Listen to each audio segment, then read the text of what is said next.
সম্মানিত সংগ্রামী ভাইরা, ওসমান হাদি গতকাল গুলিবিদ্ধ হয়েছে। আল্লাহ তাকে হায়াত দারাজ করুন, হায়াত তাইয়্যিবা নসিব করুন, আমাদের মাঝে ফিরিয়ে দিন। এমন একটি হুমকি আমি গত 7 তারিখ থেকে পাচ্ছি।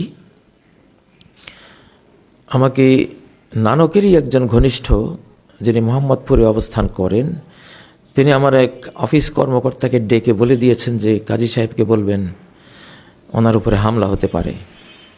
আসসালামু আলাইকুম রহমতুল্লাহি ওয়া বারাকাতুহু। আলহামদুলিল্লাহি রাব্বিল আলামিন ওয়াসসালাতু ওয়াসসালামু আলা সাইয়্যিদিল মুরসালিন ওয়া আলা আলিহি ওয়া সাহবিহি আজমাইন, আম্মা বাদ। প্রিয় দর্শক শ্রোতা ভাই বোনেরা, শিরোনাম দেখতে পাচ্ছেন, জানের বদলে জান নেয়ার মধ্যেই তোমাদের জীবন নিহিত রয়েছে। আল কোরআন।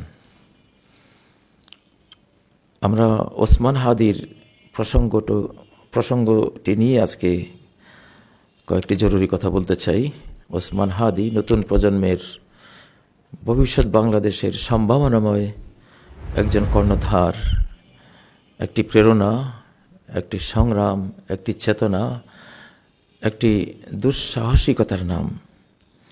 তার যেই বক্তব্য আপনারা সবাই মোটামুটি জানেন, সেটা থেকে এটা ক্লিয়ার হয়। আসলে কোনো আধিপত্যবাদী, সাম্রাজ্যবাদী কোনো দেশে ঢুকলে তারা কি করে, আল্লাহ তাআলা বলেন, ওয়াজআলু আইজ্জাতা আহলিহা আজিল্লাহ। সেই জনপদের যারা খুবই বিরল প্রতিভার মানুষ, আরবি ভাষায় ইজ্জত মানে হলো খুব বিরল কিছু সম্মাননা, প্রতিভা, মেধা, যোগ্যতা,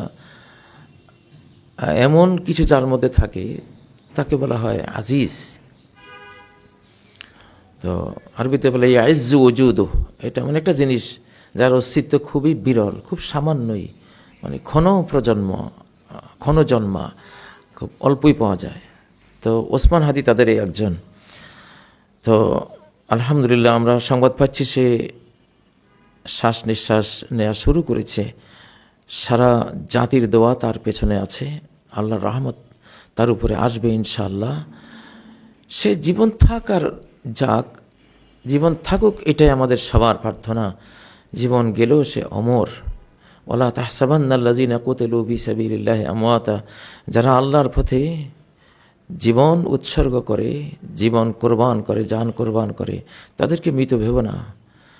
এরা বাল আহিয়াউন ইনদা রাব্বিহিম ইউরযাকুন।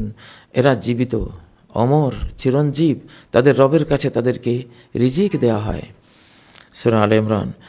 তো আমরা তার জন্য দোয়া করি।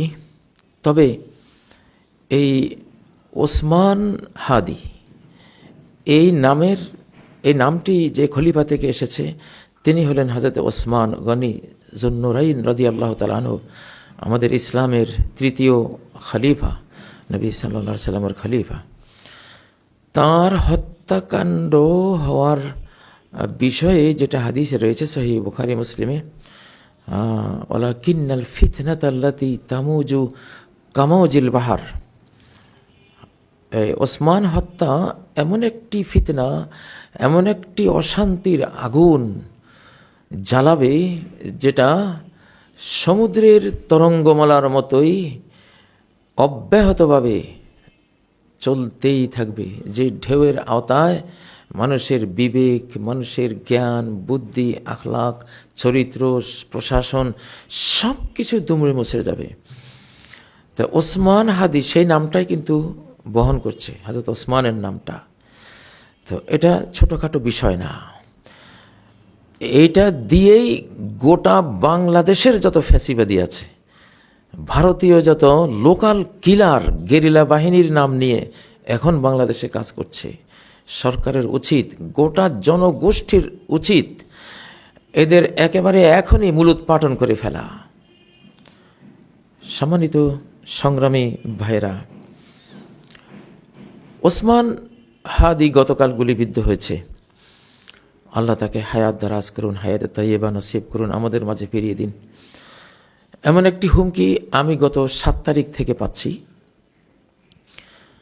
আমাকে নানকেরই একজন ঘনিষ্ঠ, যিনি মোহাম্মদপুরে অবস্থান করেন, তিনি আমার এক অফিস কর্মকর্তাকে ডেকে বলে দিয়েছেন যে কাজী সাহেবকে বলবেন ওনার উপরে হামলা হতে পারে, আমাদের লোকজন আছে। তো আমার ছোট ভাইয়ের কথা উল্লেখ করেছে, মানে আমার সাথে যারা থাকে তারাও হামলার মুখোমুখি হতে পারে। আবার কালকে সম্ভবত একটি কমেন্ট দেখলাম আমার বক্তৃতার মধ্যে, এটা ফেক আইডি কিনে জানি না, তারা তো ফেক আইডি থেকে কমেন্ট করে সাধারণত, যে তোর কপালে একটি গুলি অপেক্ষায় আছে, আমাকে মেজ করে সেটা লিখেছেন। আপনারা হয়তো আমার বক্তব্যের ফাঁকে আপনারা সেটা দেখবেন। তো এইটা আসলে একটা ভয় ভীতি ছড়িয়ে বড় কোনো উদ্দেশ্য সাধনের একটা ব্যর্থ চেষ্টা, নিষ্ফল চেষ্টা আমাদের শত্রু রাষ্ট্র এটা করছে। তো আপনারা ভয় পাবেন না ইনশাল্লাহ। মুমিনকে যখন ভয় দেয় তখন সে ভয়হীন হয়ে যায়। এটাই হলো মুমিন আর কাফেরের পার্থক্য।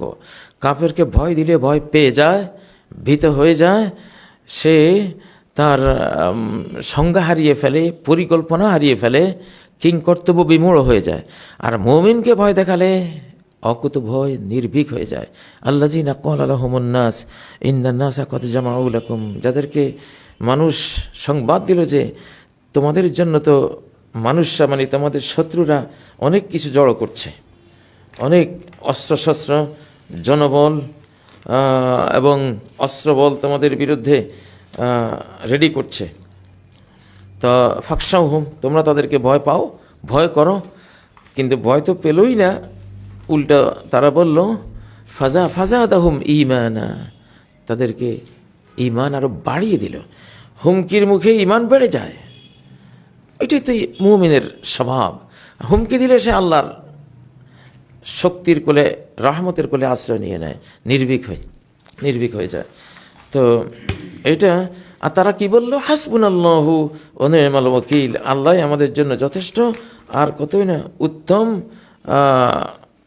তিনি ওকিল হিসেবে। তো এই যে এটা হলো 173 নম্বর আয়াত সূরা আলে ইমরানের। তাহলে আমাদের শত্রুদেরকে আমরা বলতে চাই ভয় দেখিও না, এটা গুলি করে সামাল দেওয়ার মতো বিষয় না। এটা একটা সাইক্লোন তামুজু কামজিল বাহার। এই যে ওসমান হাদিকে গুলি করা হলো, এই সামুদ্রিক ঝড়ে, তাণ্ডবে, সাইক্লোনে ইনশাআল্লাহ বাংলাদেশ পবিত্র হয়ে যাবে ফ্যাসিবাদী থেকে। প্রত্যেকটি নাগরিকের উচিত এটাকে গোটা জাতি হত্যাকাণ্ডের মতো একটি হত্যাকাণ্ড মনে করে এর বিরুদ্ধে সোচ্চার হওয়া, এবং তাদের যদি গেরিলা বাহিনী থাকে সরকারের উচিত কাউন্টার গেরিলা বাহিনী তৈরি করা। এদেশের প্রতিটি নাগরিক গেরিলা হিসাবে কাজ করবে। বাংলাদেশিরা গেরিলা হিসাবে কাজ করার যথেষ্ট অভিজ্ঞতা রাখে। গেরিলার ভয় দেখিয়ে কোনো লাভ নেই, পার্শ্ববর্তী বিশাল চিকেন আছে এই ভয় দেখিয়ে লাভ নেই। হাসবুনাল্লাহু ওয়া নি'মাল ওয়াকিল, আল্লাহ সাফিসিয়েন্ট আমাদের জন্য, আর কতই না উত্তম কর্মবিধায়ক তিনি। আমরা আল্লাহর উপর তাওয়াক্কুল করলাম। সম্মানিত ভাইগণ, সবাই প্রস্তুতি গ্রহণ করে রাখুন। আল্লাহ তাআলা এসব ফ্যাসিবাদী খুনিদের থেকে আমাদের বাংলাদেশকে পবিত্র করুন। সেই পবিত্র করার যুদ্ধে আমরা ঝাঁপ দিলাম ইনশাআল্লাহ। সুবহানাকাল্লাহুম্মা ওয়া বিহামদিক, আশহাদু আল্লা ইলাহা ইল্লা আনতা আস্তাগফিরুকা ওয়া আতুবু ইলাইক। আসসালামু আলাইকুম ওয়া রাহমাতুল্লাহি ওয়া বারাকাতুহু।